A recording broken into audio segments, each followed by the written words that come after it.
자, 이번에는 빈체제 성립부터 나아가 보겠습니다. 나폴레옹이 몰락한 뒤에 유럽 각국이 메테르니히 주도로 빈에 모여서 전후의 질서를 협의했죠. 빈회의에서는 정통성의 원칙, 즉 원래 옛날로 돌아가자, 복고주의 뭐 이런 거 얘기한다 그랬잖아요. 그래서 유럽 각국의 지배권과 영토를 프랑스 혁명 이전으로 되돌리기로 했고, 보수적인 질서를 지키고자 러시아를 중심으로 신성동맹을 결성했는데, 신성동맹은 러시아, 오스트리아, 프로이센, 서국동맹에는 영국이 합세였다는 거. 유럽 각국의 자유주의와 민족주의 운동을 탄압했다는 거죠. 이런 빈체제의 저항들이 뭘로 일어났냐면, 독일에서는 학생조합 브루센샤프트 운동, 이탈리아에서는 까르보나리, 그 다음에 그쵸, 그 다음에 그래서 사실 이거 러시아의 저기도 있잖아요, 데카브리스테난. 네, 여기선 또 빠졌네요. 자, 그 다음에 오스트리아의 간섭과 각국 정부의 탄압을 받았다는 거. 그리스, 근데 이제 여기까지는 동요고, 실제로 빈체제를 흔드는데 성공한 거는 오스만 제국의 지배에 저항해서 독립운동이 일어났던 그리스고요. 따라서 이제 러시아, 영국, 프랑스의 지원들로 받아서 독립을 쟁취하였고, 또 라틴 아메리카에서도 독립운동이 일어나서 볼리바르나 산마르틴, 이들을 뭐라고 한다고 했죠? 크리오요. 각국이 독립하였다. 새로운 시장을 원한 영국이 이를 지원했고, 원로 선언을 통해서 아메리카에 대한 유럽의 불간섭, 고립주의를 주장을 하면서 이야기를 했어요. 자, 뭐 예외 하나 있다 그랬죠. 예외가 뭐였지? IT, 그치, IT. 자, 그리스와 라틴 아메리카 각국의 독립은 러시아나 영국의 지원을 받으면서 빈체제의 결속을 흔들어 놓았다. 그러니까 이게 조금 더 깊게 들어가면요, 사실 여러분들이 되게 희한할 겁니다. 빈체제의 어떠한 그런 것을 유지하기 위해서 신성동맹 또는 사국동맹이 맺어졌다고 하면서, 그 사국동맹이 일원이었던 러시아와 영국은 왜 이런 것들을 지원을 하게 됐는가? 그러니까 사실 러시아나 영국은 사국동맹을 빈체제를 지원하겠다기보다는 그냥 프랑스를 억누르기 위해서 했다고 보면 되죠. 그리고 이제 자국의 이익이 우선되는 상황에서 이런 일을 해놓고 봤는데, 사실 이런 일을 해놓는 것 자체가 빈체제의 뿌리를 흔드는 거였지만 그걸 생각하지 못했다는 점, 뭐 그런 걸 생각해 보면 되겠죠. 아씨, 여기서는 또 데카브리스트 본 게 나오네. 요런 일들이 자유주의와 민족주의 운동이 있구나라는 걸 생각해 보면 될 것 같습니다. 자, 그다음 프랑스의 7월 혁명과 2월 혁명 한번 볼까요? 프랑스는 왕정으로 돌아갔는데, 문제는 샤를 10세가 성직자의 귀족, 자 1신분과 2신분의 권력을 강화하였고, 언론 탄압하고 의회를 해산하는 등 전제 정치를 시행하였다. 자, 그래서 자유주의자 시민이 7월 혁명을 일으켜, 이거 뭐랑 비슷하다 그랬어요? 국민 의회와 비슷하다 그랬어요.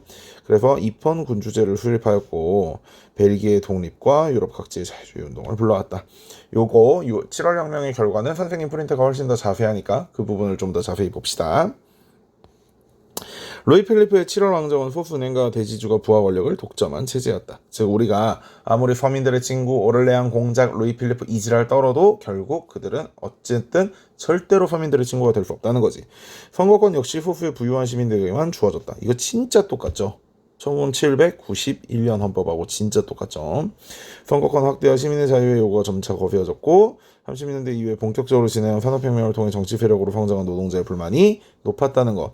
따라서 중하층 시민계급과 노동자가 선거권 확대를 요구했고 2월 혁명을 일으켰다. 그래서 2월 혁명의 영향으로 유럽에 일어난 자유들이 또 일어났다. 똑같은데 오스트리아에서는 3월 혁명이 일어났고, 빈체제가 사실상 붕괴되었다는 거. 요거 7월 혁명, 2월 혁명 결과 기억 안 나는 친구들 다시 한번 가서 볼 수 있도록 합시다. 자, 2월 혁명의 목표 한번 볼까요? 모든 계급의 시민으로 이루어진 인민의 통일체, 인민에 의한 인민의 정부. 자, 그래서 다시 말해, 이제는 무산 계급에게도 선거권이 들어가고, 노동자나 농민들을 위한 정부가, 즉 국민 공의 느낌하고 되게 비슷하겠죠. 2월 혁명 이후에 프랑스에서는 나폴레옹의 조카인 루이 나폴레옹, 실제 나중에 이제 나폴레옹 루이 나폴레옹이 사생아였다는, 그러니까 사생아가 아니라 바람 펴서 낳은 자식이었다는 거는 나중에 유전자 검사로 밝혀져요. 21세기 들어와서. 어쨌든 나폴레옹 3세로서 황제의 직위하였다는 거. 자, 여기는 조금 이제 차이가 있는데, 나폴레옹 같은 경우는 쿠데타로 총재정부를 엎어버리고 통령정부가 되었고, 루이 나폴레옹 같은 경우는 국민 선거로 대통령이 되었습니다. 그런데 나폴레옹은 선거로 황제가 된 반면에 루이 나폴레옹은 쿠데타로 황제가 되었죠. 자, 그래서 안으로는 경제발전, 밖으로는 영토 확장을 추구하여 독재 정치 펼쳤다. 그러나 이제 나폴레옹의 확장 정책 이런 거 했었죠. 프로이센과의 전쟁에서 비스마르크와의 전쟁에 패하며 몰락하게 됐고 파리 커민이라는 시민과 새로운 노동자의 자치정부가 수립되었지만 임시정부가 제3공화정을 수립하고 파리 커민을 진압하였다는 거. 우리 그 프랑스 혁명 7월 2월 혁명 마지막 그 연표 부분에서 같이 봤었어요. 자, 영국의 자유주의 발전 한번 볼까요? 의회가 주도하여 자유주의 개혁을 점진적으로 추진했다. 이들은 혁명으로 추진하지 않았습니다. 그래서 국교도에만 관직을 허용하던 심사법을 폐지하고 가톨릭 해방법을 제정하여 종교차별을 금지했다. 또는 그 다음에 정치 분야에서는 1차 선거법 개정으로 부패 선거구, 그러니까 이촌양도 현상에 의해서 이미 선거구의 인구가 바뀌었음에도 불구하고 기존의 선거구가 그대로 유지되고 있었던 그 문제점으로 인해 인구는 적은데도 대표하게 되는 의원이라든지 이런 사람들의 어떤 대의원들이 많아지게 되는 그런 부패 선거구들을 정리하게 되었다는 것이고요. 그 다음에 도시의 신흥 상공업자들에게도 선거권을 주었다는 것. 그러나 선거권을 받지 못한 노동자들이 인민헌장, 다시 말해 차티스트 운동을 벌이게 됩니다. 차티스트 운동은 실패했지만 선거법 개정으로 선거권 자체는 확대되었다는 거. 이 내용들을 한번 보면 좋을 것 같아요. 모든 남자의 선거권 인정. 인구 비례에 동등한 선거구 설정. 야, 이거 보고 이거 저거다. 1차 선거법 개정이다. 이러면 안 돼. 모든 남자의 선거권 인정. 잘 봐야 돼, 얘들아. 이거는 진짜 어마무시하게 지엽적이니까 그냥 참고만 해주면 좋을 것 같아요. 경제 분야에서도 곡물법과 항해법이 폐지되었고, 곡물은 수입 곡물에 관세를 부과하는 거였는데 이게 왜 그랬냐면은 곡물 1차 차티스트 운동하고 차티스트 운동래 미안해. 1차 인클로저 운동하고 2차 인클로저 운동 이거 기억나죠? 선생님이 곡물법 설명했던 거 기억나지? 곡물 가격이 낮아지면 누가 이득을 본다고? 농민들도 이득을 보지만 자본가들도 이득 본다고. 그지? 그 다음에 항해법은 크로메리 항해조례 그거예요. 그래서 중개무역을 하는 네덜란드를 견제하기 위해서지만 지금은 이제 너무나도 많은 물건이 오고 가고 이런 와중에 항해법이 오히려 더 방해가 됐기 때문에 국가 규제를 완화해서 자유무역 체제를 확립하는 데 기초를 만들었다는 거죠. 요 산업혁명 그리고 자유무역 이걸 통해서 영국은 세계 최강대국으로 발전을 할 수 있게 됩니다. 19세기의 러시아는 군사대국이었지만 차르라는 황제의 전제정치, 차르라는 것 자체가 시저, 차르 여기서 나온 거거든. 어쨌든 그 다음에 황제의 전제정치가 농노제가 유지되고 있었다. 아직도 농노제가 유지되고 있었어. 그래서 서유럽 자유주의 사상에 영향을 받은 젊은 장교들이 입헌군주제를 지향하며 데카브리스트의 봉기를 일으켰지만 실패하였다는 거. 그 다음에 러시아는 흑해 쪽으로 남하 정책을 추진해서 오스만 제국과 크림 전쟁을 일으켰고요. 위기 상황에서 개혁의 필요성을 절감한 크림 전쟁을 졌거든. 물론 영국과 프랑스가 도와주긴 했지만 오스만 제국을. 알렉산드르 2세가 농노 해방령, 왜? 산업혁명을 이루기 위해서는 노동자가 필요하고 노동자를 쓰기 위해서는 귀족들에게, 각 지역의 귀족들에게 묶여있는 노예들을 해방시켜줄 필요가 있으니까. 그러나 농노 해방 자체가 유상으로 이루어지는 바람에 실질적 혜택을 주지 못하였고 전제 정치 역시 바뀐 게 없어요. 따라서 이제 러시아 현실에 절망한 많은 지식인들이 분화로드, 민중 속으로 하는 민중 계몽 운동을 전개하였다는 거. 이거 우리 1920년대 실력 양성 운동 중에 하나이기도 하죠. 한국사에서. 그래서 실패했어. 그래서 일부가 무정부주의자가 되어 알렉산드르 2세를 암살하였는데 그 이후에 오히려 전제 정치가 강화되고 모든 자유주의 운동이 탄압받았다는 거. 자, 이제 이탈리아와 독일의 통일을 한번 살펴보겠습니다. 요 이탈리아와 독일의 통일은 선생님 학습지가 굉장히 자세하게 잘 써놨어. 자, 그래서 이탈리아 반도는 여러 왕국과 교황령 등으로 분열되어 있었고 북부 지역은 오스트리아의 간섭과 지배를 받고 있었다. 따라서 이 나폴레옹 전쟁 때 이탈리아의 민족의식이 굉장히 발달하게 됐고 2월 혁명 영향 아래에서 마치니와 가리발디 등 급진파가 민족 통일과 민주개혁을 추구하는 운동을 전개했지만 실패했어. 근데 문제는 샤르데니아 왕국의 그 카보로라는 재상 카보로가 산업을 장려하고 군대를 개편하여 통일을 기반으로 한 편 치밀한 외교 정책을 통해 국가의 위상을 높였다. 즉 크림 전쟁에 미리 참여해서 영국과 프랑스에게 빚을 쌓아두고 그래서 프랑스의 나폴레옹 3세를 이탈리아 통일 전쟁에 참여를 시켰지. 근데 문제는 니스와 사보이를 주는 바람에 이탈리아 내부에서는 비판을 많이 받았고 또 나폴레옹 3세가 자기 멋대로 군대를 빼서 오스트리아 단제로 휴전을 맺어버렸거든. 그러니까 도와주겠다고 해놓고 하나도 도와주지 않고 입만 털은 거야. 니프와 파브리만 가져가고. 그런 경우에서도 어쨌든 오스트리아를 잘 이겨가지고 이탈리아의 통일 전쟁을 일으켜서 중북부 이탈리아를 병합했어. 가리발디는 의용군을 이끌고 이탈리아 남부전에 시칠리아 나폴리를 비롯한 본토 남부를 점령했다는 거. 요때 붉은 셔츠 천인데 이런 말이 나왔다는 거고, 자신이 정복한 남부를 샤르데니아의 국왕에게 바치면서 남북을 통합한 통일 이탈리아 왕국이 탄생. 자, 그래서 이탈리아가 베네치아 언제? 프5 전쟁 때. 그 다음에 로마 교황령 언제? 프 전쟁 때. 기억나? 기억나야 돼. 여기 보이면 있네. 어디 보자. 오스트리아의 전쟁에서 획득. 응? 아니 잠깐만. 어디 있냐? 이탈리아 왕국. 여기 지도에 이거 없구나. 하여튼 선생님 거 저기 보세요. 자, 빈치지 아래에서 40여 개의 소국으로 분열되어 있던 독일은 프로이센과 오스트리아를 중심으로 연방. 자, 프로이센과 오스트리아. 그런데 프로이센은 독일과 라들 사이의 관세를 없애는 관세 동맹을 주도했고 경제 통합을 이루었어. 그래서 2월 혁명의 영향으로 자유주의자들이 프랑크푸르트 의회에서 정치적 통일 방안을 논의했는데 성과를 못 얻었고 프로이센으로 넘어갔다는 거. 그래서 소독일주의, 대독일주의 했던 거 기억나지 얘들아? 자, 그래서 제상 비스마르크의 주도로 강력한 군비 확장 정책, 철혈 정책을 펼친 프로이센은 영토 문제를 놓고 오스트리아를 상대로 전쟁을 벌여 승리하고, 야, 이게 덴마크, 어이구, 이게 진짜 지역적이다. 프랑스의 전쟁에 승리하고 남독일의 여러 나라를 연방에 참가시켜 독일 통일을 이루었다는 거. 또 베르사유 궁전에서 황제로 즉위했고요. 자, 그다음에 미국도 한번 볼까? 미국은 민주주의를 발전시키고 영토 확장에 도움해서 19세기 중엽에는 태평양 연안에 도달했다. 그래서 비슷한 시기에 산업혁명도 시작됐고 자본주의 성장을 이루었는데 문제는 이 과정에서 남부와 북부의 대립이 격화되었다는 거죠. 남부에서는 노예를 이용한 대농장 경영, 그래서 자유무역론. 왜냐면 얘네가 면화 1등이거든. 반대로 북부에서는 임금 노동자에 기초한 상공업이 발달하면서 보호무역론. 왜냐면 얘네는 아직 영국이나 이런 나라들의 산업혁명 결과를 따라갈 수가 없으니까 보호무역을 통해서 자국 산업을 육성해 주기를 바랬던 거죠. 그래서 노예제 확대에 반대한 링컨이 대통령에 당선되자 남부가 연방에서 탈퇴했고 남북전쟁이 일어났다는 거죠. 처음엔 7주, 나중에 11주. 자, 그래서 링컨이 전쟁의 한창인 가운데 노예 해방을 선언했고, 정확히는 게티즈버그 승리 이후에 노예 해방을 선언했고요. 우월한 경제력과 군사력, 노예 해방의 명분을 앞세운 북부가 전쟁에서 승리했다는 거. 자, 그리고 전쟁의 상처를 치유했고 대륙횡단 철도가 개통되었고, 그래서 지역 간의 통합, 그 다음에 이민자가 많이 유입돼서 노동력이 풍부해졌다는 거. 그래서 강력한 자본주의 형태로 발전을 하였다는 것입니다. 자, 넘어가서 산업혁명 볼까요? 신항로 개척 이후에 유럽에서는 상업혁명과 인구 증가로 상품에 대한 수요가 크게 증가했습니다. 인구가 증가하니까 그것을 상품을 사용할 사람들도 많아졌다는 거죠. 따라서 종래의 길드 체제로는 그 수요를 채울 수가 없게 됐기 때문에 길드의 계약을 피해서 농촌으로 진출했다. 왜냐면 길드의 제약이 있는 도시에서는 자기들이 원하는 대로 마음껏 물건을 찍어낼 수가 없기 때문이야. 그래서 농민에게 원료 생산도구 임금을 주고 상품을 생산하게 하거나, 즉 미리 재료를 다 제공해주는 선대제, 또는 일꾼을 한 작업장에 모아놓고 분업으로 상품을 생산하게 하는 매뉴팩처, 즉 공장제 수공업을 했다는 거야. 자, 그런 과정을 통해서 생산이 늘어나고 자본주의가 발달하였고, 그러나 아직 수공업이지. 왜? 기계가 등장하지 않았으니까.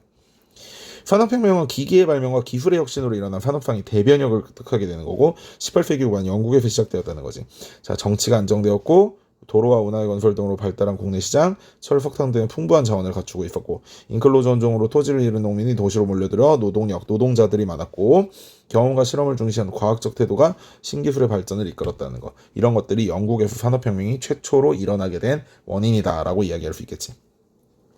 자, 면직물. 기존의 영국이 주력으로 밀고 있었던 모직물에 비해 모든 면에서 더 완벽한 섬유였던 인조산 면직물과 경쟁을 해야 돼. 그런데 인도는 워낙에 인구가 많기 때문에 그냥 개미들이 모여서 쏘냐 찍어내면은 영국이 아무리 이 모직물을 찍어낸다고 해도 수공업 상태로는 도저히 인도의 인구와 뭐 이런 걸 쫓아갈 수가 없는 상황이란 말이야.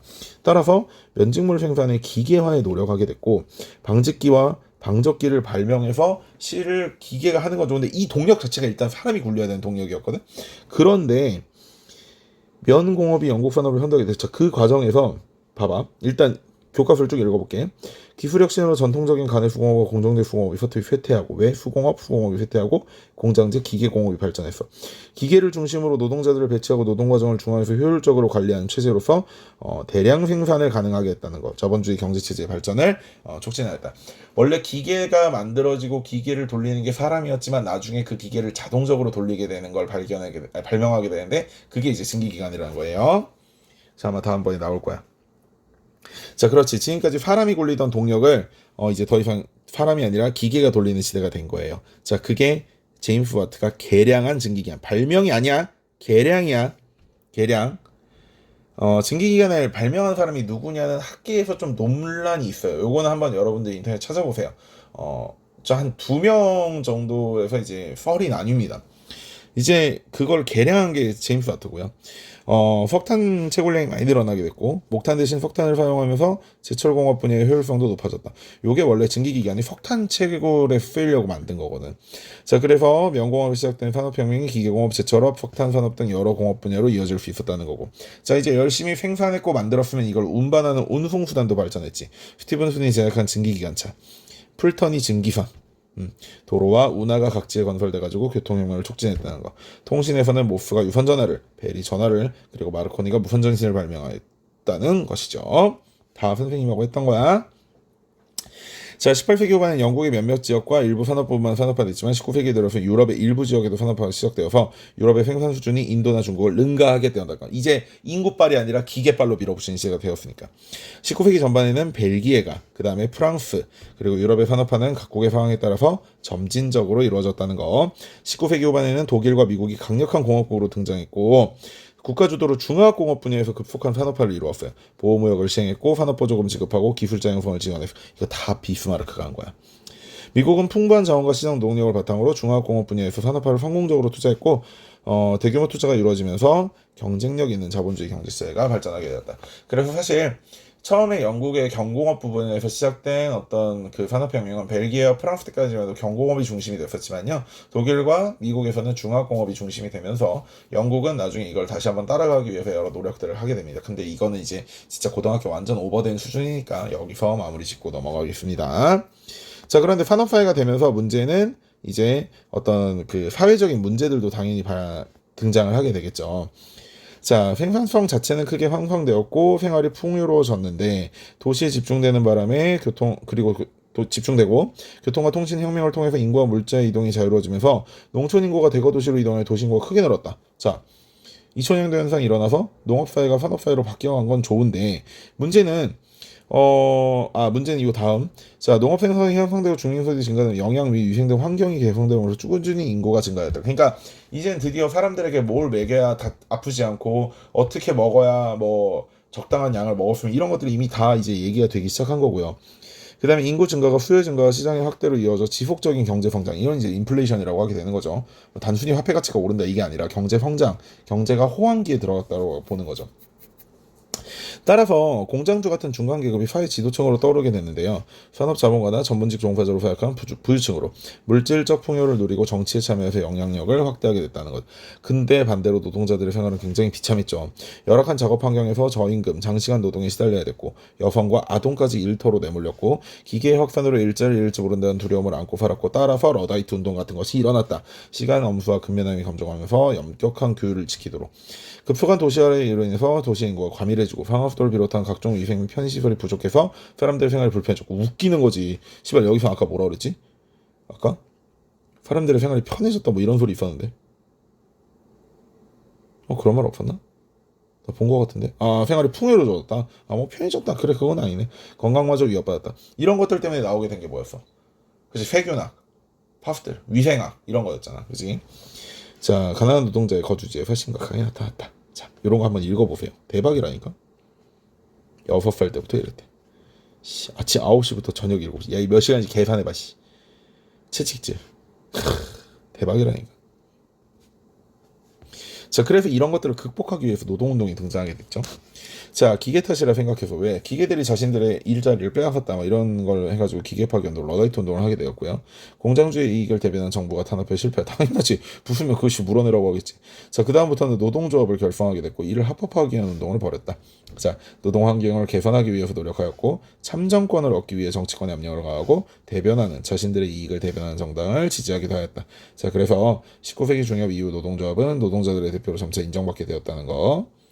자, 그 다음에 산업화가 진행되면서 정부 당국과 공장주도 계급 갈등을 비롯한 각종 사회 문제의 해결책을 모색하였다. 자, 공장법이 제정되었고 여성과 아동을 보호했으며 노동자도 일정한 물질적 혜택과 정치적 권리를 나누어 갖게 되었다. 점차 개선되긴 했죠. 자, 자본주의를 비판하고 자본주의 사회를 보면 새로운 사회를 지향하는 사회주의 사상이 출현했다. 초기 사회주의 사상가들 이들은 뭐 경쟁 대신 협동 이런 것들을 내세우게 되었고 그래서 협동촌 이런 거 만들어서 활용해 본다고 그랬잖아요. 반대로 과학적 사회주의의 대표 주제인 마르크스 엥겔스는 계급 투쟁을 주장하였다는 거죠. 이래서 여러 나라의 사회주의 운동에 큰 영향을 주었다는 거 잘 기억하고 있으면 좋을 것 같습니다. 뭐 오원 같은 사람들이 이제 대표적인 공상적 사회주의 또는 초기 사회주의 학자들이고 이 사람이 이제 수염 아저씨 마르크스죠. 자, 요거는 나중에 서양 철학사 할 때 한 번에 쭉 보자.